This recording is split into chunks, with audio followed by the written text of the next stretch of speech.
మనకి last time T20 world cup గెలిచిన తర్వాత అటువైపు రోహిత్ శర్మ అలాగే విరాట్ కోహ్లీ వీళ్ళిద్దరూ కూడా టీ20 ఫార్మాట్ నుంచి రిటైర్మెంట్ ఇచ్చారు కదా. అయితే రీసెంట్గా చూసుకుంటే టెస్ట్ క్రికెట్ నుంచి కూడా రిటైర్మెంట్ ఇచ్చారు. అయితే ఇప్పుడు మనకి ఏషియా కప్ జరగబోతుంది కాబట్టి ఇది కూడా టీ20 ఫార్మాట్లో జరుగుతుంది కాబట్టి పాకిస్తాన్ మాజీ క్రికెటర్ అయిన మిస్బాహ్ ఉల్ హక్ మీ అందరికి కూడా తెలిసి ఉంటాడు. అతనైతే కొన్ని స్టేట్మెంట్ ఇచ్చాడు. ఏమన్నాడు అతను? ఒకసారి పాకిస్తాన్ టీం ఒక విషయం గుర్తుపెట్టుకోవాలా, అదేంది లాస్ట్ 10 years నుంచి చూసుకుంటే విరాట్ కోహ్లీ రోహిత్ శర్మ వీళ్ళిద్దరు లేకుండా ఇండియన్ టీం టీ20 టోర్నమెంట్లో ఆడింది లేదు.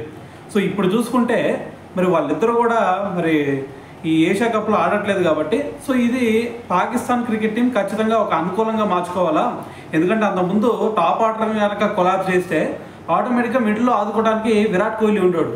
సో ఇప్పుడు చూసుకుంటే ఇప్పుడు కనుక మీరు టాప్ ఆర్డర్ని కొలాప్స్ చేశారు అంటే ఖచ్చితంగా మరి మిడిల్లో ఆదుకోవడానికి ఇప్పుడు విరాట్ కోహ్లీ లేడు కాబట్టి మనం ఈజీగా గెలవచ్చు. సో కాబట్టి మరి ఇండియన్ టీం టాప్ ఆర్డర్ ఒక మంచి స్టార్ట్ ఇస్తే తప్ప ఈసారి ఇండియన్ టీం గెలవడానికి ఎక్కువ అవకాశాలు లేవు అని చెప్పేసి మరి మిస్బాహ్ ఉల్ హక్ అయితే మాట్లాడడం జరిగిందనమాట.